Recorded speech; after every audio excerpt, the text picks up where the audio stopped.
What is going on, everyone? GeneralTarheel bringing you the PMU-D League Season 2 Week 7 battle versus Coach Flub and the Croydon Cryogonals.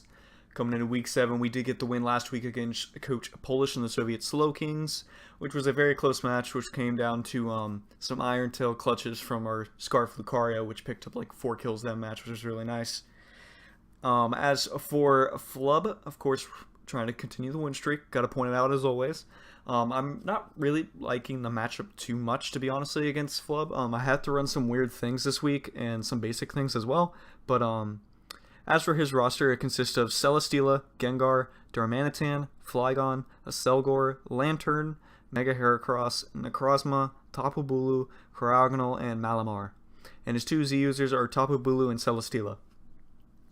First off, when I look at his team, I'm so happy that one of his Z users isn't Gengar, which was honestly probably a mistake putting it on like either Bulu or Celesteela. I think both of those shouldn't have shared it. Should have put it on Gengar. But I believe Flo was also the one that took Lantern round 2 just because he took Celesteela round 1, which is pretty cool. But as for his roster, it consists of some pretty heavy offense between like Bulu and Darmanitan and Mega Heracross. Like, so that's some real attack right there. And then he's got some special attack in Gengar, and I guess you could also say Necrozma. His bulk is kind of where it lacks because it's really only in Celesteela and Lantern. It's also in Necrozma. Necrozma is going to be heavily defensive. Spadef only on occasions, but that's basically how it goes. So as for the team build, Charizard X does a lot. It really does. His only counter is a defensive Necrozma, which not saying only, as in it doesn't do that much, but it definitely counters. Bulky Necrozma is ridiculous, and Lantern. So I still wanted to definitely revolve the team about Mega Charizard X because I could definitely take care of Necrozma and Lantern. So we'll start off with our captain, Mega Charizard X, the mascot, XX_Zard_XX. Tough Claws with the Charizard out, of course. We got Dragon Dance, Flare Blitz, Dragon Claw, Fire Punch. Now I'm not carrying EQ to hit the Lantern, simply because if he is defensive, it's perfectly fine. I can keep getting up D-Dances and just Dragon Clawing against it, because this Lantern's going to be doing nothing to my Mega Charizard X, even if it is defensive. The best it can do is a T-Wave, and I'm just going to Dragon Dance up against the Lantern consecutively if it is there, because I know it just the only thing it can do to me is T-Wave. And Necrozma, after a +1 Flare Blitz in the sun, it goes down. So that's all I need in order to take out the Necrozma, which is pretty important. Otherwise, +1 Flare Blitz is not doing enough, and then the Necrozma can get off a T-Wave or an Earthquake damage against me, which is just really annoying. So, and then Fire Punch and Dragon Claw after a +1 just one-hit KOs the rest of his team, unless he's got some very odd like defensive investment in some stuff. So. And then next up, to provide that sun for the one-hit KO on Necrozma, is our Torkoal. This was Rocky Helmet with Drought. Now, I know bringing Drought versus Darmanitan on a team is the dumbest idea possible, but I really wasn't expecting it between Torkoal, Jellicent, and Charizard X. I just really wasn't expecting Darmanitan, and I'm so glad, as you can tell by the screen, that it did not come. But that's why I brought the Rocky Helmet on Torkoal in case it was there. We have Lava Plume, Solar Beam, Stealth Rock, Rapid Spin. Torkoal actually had a decent amount, like offensively versus team. Fire types in general do. The Solar Beam allowed me to hit the Lantern, of course, and Lava Plume fire coverage does a lot, really. And then Stealth Rocks, of course, is going to be helpful in the Rapid Spin in cases against his possible hazard setters and like Stealth Rock, Flygon, and then his Spikes, Selgor, and stuff like that. Excusez-moi. But it was a defensive Torkoal, nothing too special. And then next up we have Jellicent, which is just going to be another answer to the Darmanitan. This had Recover, Scald, Shadow Ball, and Taunt with the Water Absorb. And it was holding the Kasib Berry, so I could live one hit from Gengar and get off a Shadow Ball and do a max 90%, I believe, to the Gengar. This was defensive, and basically the Shadow Ball, of course, with the Gengar, the Taunt, allowed me to ensure no shenanigans against like Celesteela and stuff like that. And then Recover, of course, for the longevity. The Jellicent was really only for the Flygon and the Darmanitan. There was nothing else I really did work against because, of course, Energy Ball or Giga Drain and Selgor takes care of it. Tapu Bulu can just like punch it with its pinky and then it's knocked out. Mega Heracross does the Bolt Seed coverage as well as a strong knockoff if it wanted that option. You know, just things like that. I just felt like Jellicent was still a better wall than Skarmory this game, so. Specifically for the Darmanitan, because it was going to be a threat if I did give it Sun. That's why I wanted Torkoal and Jellicent. So next up we have the Celebi. This was a basically defensive with some special attack and enough speed to outspeed, I believe, a max speed Heracross and max speed. I think it was max speed Heracross and max speed Bulu, since they're the same. I had Recover, Psychic, Leech Seed, U-Turn with the leftovers. Momentum on, Leech Seed allowed me to get on a few Mons, and Psychic, of course, just allowed me to hit things pretty hard or get off necessary damage in order for Charizard X to just put in work or some other Pokemon on my team. So that was basic behind Celebi, which basically just a Flygon answer. It outsped Mega Heracross at +1, so I get off a free Psychic. It's a counter to Bulu unless he does have the Mega Horn. Small things like that. Basically, my he has easy counters to my defensive Pokemon that are normally good counters against them, so it's like whatever. And then next up, I had the Crocodile, which was a set that I was really looking forward to. I was max speed with max attack Adamant. I had the Intimidate ability with Aerial Ace, Smackdown, Earthquake, and Knockoff, and I had the Fly Z. Now, the only reason my PMU, my last PMU battle versus Elf went up on Tuesday and not later was because I was facing Flub Sunday, and it didn't want him to see that Crocodile got Aerial Ace, because I want to make sure I could get a Fly Z off on the Heracross. Because not everyone knows about some moves like that on certain Pokemon, but I did talk to Flub afterwards and he didn't know about Aerial Ace Crook. But basically the Fly Z allowed me to get a for sure KO on the Mega Heracross, because we're only doing like max 65 to it if he's just an offensive set for regular Aerial Ace. So basically it just ate that up because Mega Heracross is really bulky. It's actually ridiculous. That's where it lacks with its speed. If you can get this Mega Heracross behind webs, it's a ridiculous mon.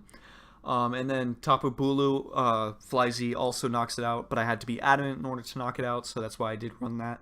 But his speed tiers were kind of messed up, so that's why it wasn't that bad for me to run an Adamant Crook instead of a Jolly. And then lastly, we have the Jolteon. This was a Life Orb Jolteon with Volt Absorb, with just enough speed to, what was it to outspeed? I think it was just enough speed to outspeed Gengar. Yes, that's all it was, because he went from Gengar straight to a Selgor. So just enough speed to outspeed the Gengar. I had Thunderbolt, Hidden Power Flying, Volt Switch, and Synchronoise. Now, Synchronoise allows it for a Pokemon of the same type to get hit by a base 120 Psychic type move. So that two-shot Lantern, if he was HP investment with no Spadef, that two-shot Lantern, which was the main thought process behind that. I did not go for HP Ice to hit the Flygon. I went for HP Flying instead, because I did feel like it was going to be a Scarf Flygon most likely. Even then, I have amazing checks to Flygon in the back, with Jellicent and Celebi, and Torkoal is still a decent check, if he doesn't go for the Earthquake, of course. So, and then Volt Switch for momentum purposes, as well as the T-Bolt just for overall stab. So when I saw his team of a Selgor, Tapu Bulu, Gengar, Mega Heracross, Lantern, and Flygon, the only thing I was surprised to see was the Tapu Bulu, and I was really surprised not to see the Necrozma or the Celesteela, because I was really expecting 3 defensive mon and Celesteela as a Spadef set, Lantern as a mixed bulk set, and Necrozma as a full defensive set, and then probably have like Mega Heracross and then Flygon and then some other Pokemon in the back like Darmanitan maybe. But he opted with these 6, and it was actually an interesting battle. I wanted to go ahead and lead off with my Crocodile, because I could basically act like I was going to get off rocks if he led with a certain Pokemon. He could go into Tapu Bulu, which freely allowed me to get off the Fly Z immediately if I wanted to, because I could blow that on the Mega Heracross or on the Tapu Bulu. I was really hoping it was only going to bring one or the other, so I could use Fly Z on one of them. But he opts to lead the Acelgor, which was just a good lead on this part, because it is a spike setter, and then it has speed to counter my entire team unless I have a Scarfer. So I'm already feeling forced to switch out here, as I'm just going to go right into Jellicent, because this will counter him. any bug type move that he's probably going to go for, as he just opts to go for U-turn. Already wanted to get momentum in his favor. As he switches out here, he will go right into Mega Heracross, which I found interesting. Of course, I don't really have a switch in, and this does scream me as Bullet Seed, so I'm letting my Jellicent switch or stay in here. I didn't want to go into anything else. Because Bullet Seed into some other coverages would have done a lot. I didn't want to risk Charizard coming in here, because I wanted to keep it healthy and stuff like that. So unfortunately, his Mega Heracross just goes for Bullet Seed, and Jellicent does go down turn 2, which really sucks. There's a chance we could have lived that actually if he didn't get the crit, I think. No, because he only hits me 4 times, I think. Yeah, no, I think that would have KO'd no matter what. Either way, I really just didn't want to do a switch in on this thing. So I'm going to go Jolty on here. Maybe he's not expected. Maybe he's just expecting Volt Switch momentum. I did want to go into Crook and pop the Fly Z, even though I really should have. It would have been really cool. But I just go into Jolty on. He knows that the Power Flying is coming 1,000,000%. So he goes into Lantern here. I'm like, sweet. I can get a Synchro Noise off this following turn. This is the reason I didn't go Choice Specs. I went Life Orb. It shows it does nothing, but it does a decent amount of damage. So I'm really questioning his investment here.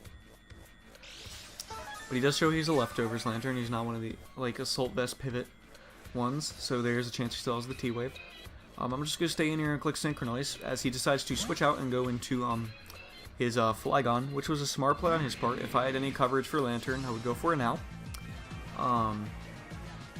And if I wanted to go into Celebi, I would go into it now. As I opt to go into my Torkoal here to take on the Flygon. I'm not really expecting an EQ having Celebi in the back, so if anything I was expecting a U-turn and I want to go ahead and get Chip off on it, and it shows he goes for the Bug Buzz, so he's a Choice Specs Flygon, which is pretty cool. Always a fun set to bring when you have Flygon. Versus my team, I don't know how well it actually did, but I can see where he went with it, but when I have a Florges on my team, I just don't feel like that's an option. But I'm just going to give Stealth Rocks. It was a very free setup right here. As his Gengar does come out, I really don't have a switch into this Gengar, so I'm just going to let Torkoal go down here. There's no Darmanitan, there's no reason for me to have Sun since the Necrozma's not here, so there's really no reason to keep it, so I can go ahead and get damage off on this Gengar by going for the Lava Plume and getting over 50%. He even gets the Curse Body, which is just the injury. And I decide to switch out here because, excuse me, sorry. I wanted to switch out here because I knew that was a non-boosting item and he's not a Z Gengar, so he's probably a Scarf Gengar to counter my D-Dance Charizard. So I want to go hard Crook here, even though I'm going to be taking 2 Sludge Waves if he stays in. He also has no counter, and that once again, I really wanted to go into one of his Pokemon so I can click Flyzy. So Kirk will be able to go for the knockoff here and kill the Gengar, as it does show he was Choice Scarf, and he does get the Curse Body on her knockoff, which is unfortunate, but it's okay. And Sunlight goes away, but instead of going into Mega Heracross or Bulu, unfortunately he does go into the Selgor. I really wanted to use the Supersonic Sky Strike, but unfortunately I could not. I'm just going to go right back into Torkoal and go ahead and sack this thing. That's on really low health, and might as well just make sure it can't do any shenanigans. If he wants to go for more Year 2 momentum, he is taking Rocky Helmet. As he opts to go for the spikes here, 1,000,000%, I'm just clicking Rapid Spin. If he wants to try and Hazard Stack me, it's not going to happen. So, or did I click Lava Plume? I think I clicked Lava Plume actually because this thing was a threat. But actually, no, wrong. I didn't click Lava Plume. I remember this now. I'm just doing this replay immediately. He goes for the U-turn. He takes the Rocky Helmet, which is really nice, because then he's also going to be coming out of Stealth Rocks afterwards.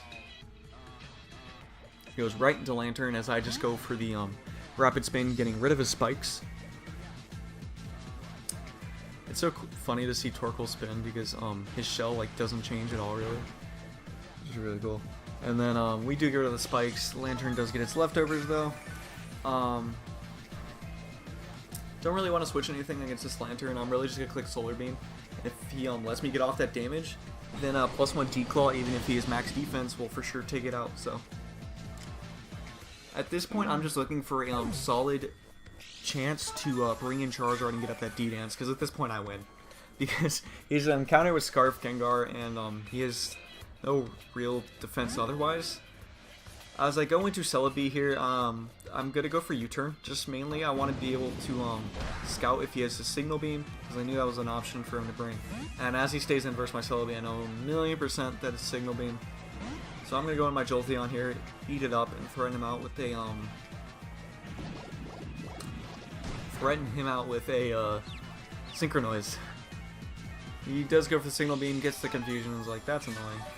So I really didn't expect him to stay in here, so I wanted to go right back into Celebi, I believe. I better get these plays right, because I haven't watched this replay in a while. Yeah, but I go right back to Celebi, as he goes for the Scald here, I believe. Yep. Does hardly any damage, but he does get the burn, but that doesn't really bother my Celebi too much. And the the Signal Beam, even though he has it, doesn't do too much to me because Lantern's not that strong. It should only be doing a little bit over half, even though it is 4 times effective. So he does get his leftovers recovery here, but at the same time, I really just want to get damage off. So I'm just going to go for the Leech Seed here. That's totally damage, I'm smart. So I can take a little health from this Lantern, as he actually opts to go for the Volt Switch. It's interesting. If I went back in the Jolteon there, I don't know how that play would have went for him. But he does go for the Volt Switch, and this time he goes into the Selgor. I have no switch into this thing, but at the same time, this is where I can go into Charizard. Because even if he is a Final Gambit Selgor, that is the most he can do to me with Charizard. And +1 Charizard outspeeds him, even though Selgor is really speedy. So basically I just let Celebi go down here 1,000,000%. I'm just clicking Psychic here if he doesn't want to try and KO me. But he does opt to go for the Bug Buzz, and that will take out Celebi. And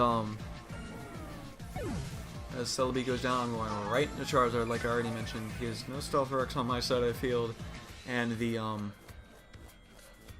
most this Selgor can do is if it has like a Hidden Power, Ground, or Rock, or if it does go for the Final Gambit. And if it goes for the Final Gambit, that's a Mon that messes with the rest of my team, so I'm really not worried about it. And it's really not going to be doing too much to Charizard. As he does indeed go for the Final Gambit, he will only be doing around 60%, which is a pretty good amount, but at the same time, that's like 70 actually. But it's a free D-Dance, as he does not have any priority in the back of his team. And basically we're just going to put in work at this point. He doesn't even go into Lantern here, he goes into Tapu Bulu. Not Tapu Bulu, he goes into his Mega Heracross. He just is expecting me to take a lot of Flare Blitz recoil, but I do have the Fire Punch. So I will not be taking any recoil, as Charizard can really just clean up here. Fire Punch takes out even a max defensive Mega Heracross if you want to run that.